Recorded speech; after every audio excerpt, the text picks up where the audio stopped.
Hello दोस्तों। आज जो वाक़या मैं आपके साथ शेयर कर रहा हूँ वो हमें हमारे एक सब्सक्राइबर बिलाल ने भेजा है, जो अहमदाबाद में रहते हैं।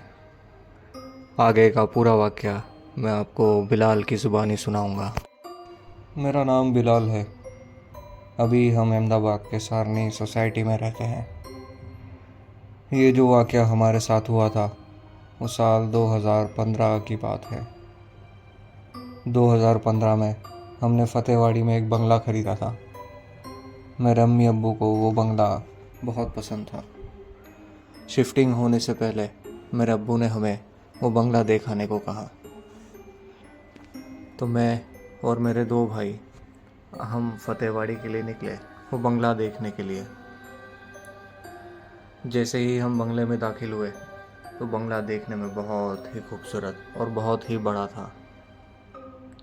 लेकिन बंगले के अंदर जाते ही मेरी तबीयत कुछ ख़राब होना शुरू हो गई। मुझे महसूस होने लगा कि मेरा ब्लड प्रेशर कम हो रहा है। एकदम पसीने से तरबतर हो गया मैं, घबराहट सी होने लगी। तो फ़ौरन ही मैंने मेरे अब्बू को फ़ोन लगाया और कहा कि अब्बा मेरी तबीयत सही नहीं है, बंगला मुझे सही नहीं लग रहा है। इस पर मेरे अब्बू ने कहा कि बंगला काफ़ी टाइम से बंद है, हो सकता है वेंटिलेशन ना हो, इस वजह से तुम्हें ऐसा लग रहा है।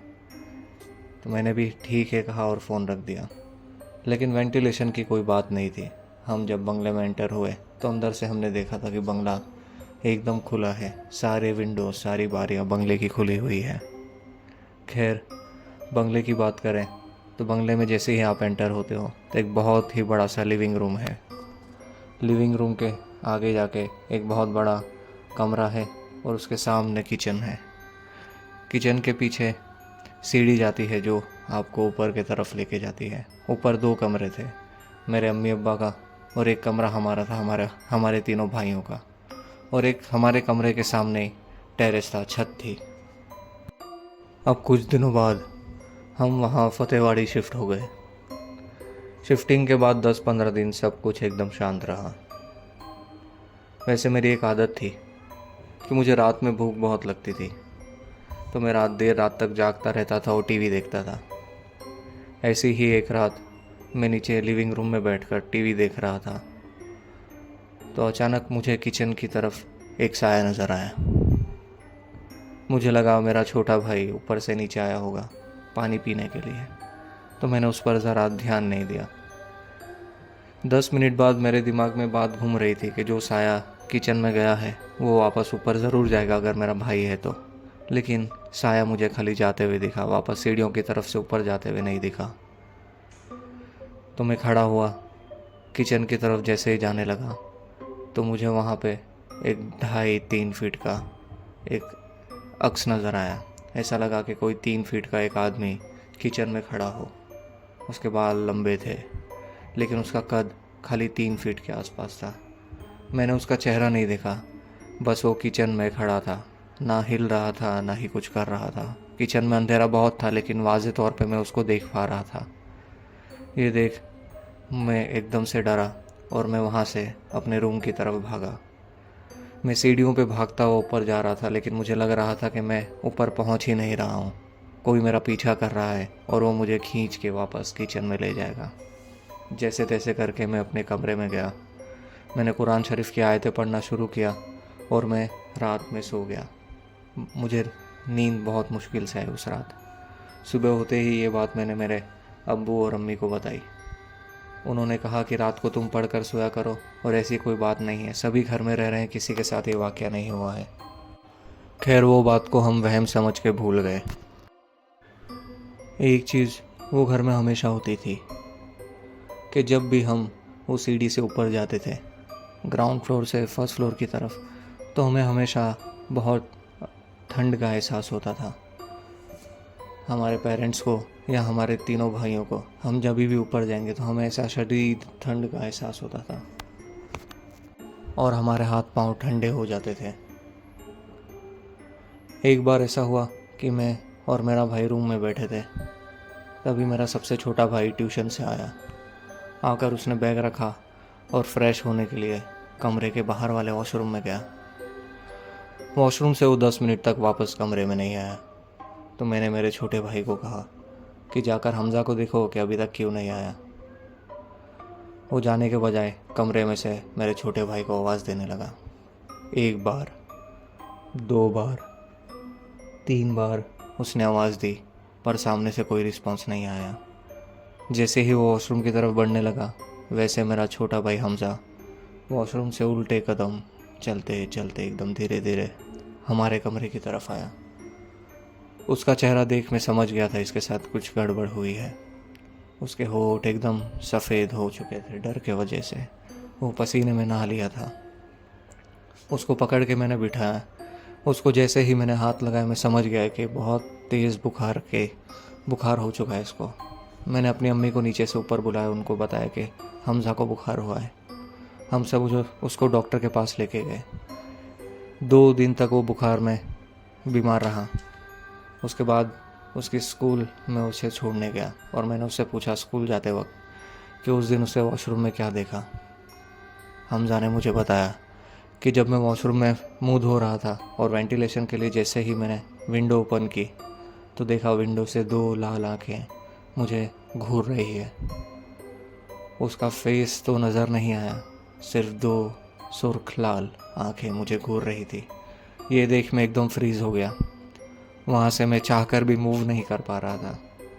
पर जैसे ही मैंने उसे आवाज़ लगाई 2 से 3 बार, तब वो अपने सेंसेस में आया, अपने होश में आया और वापस वो कमरे में आया।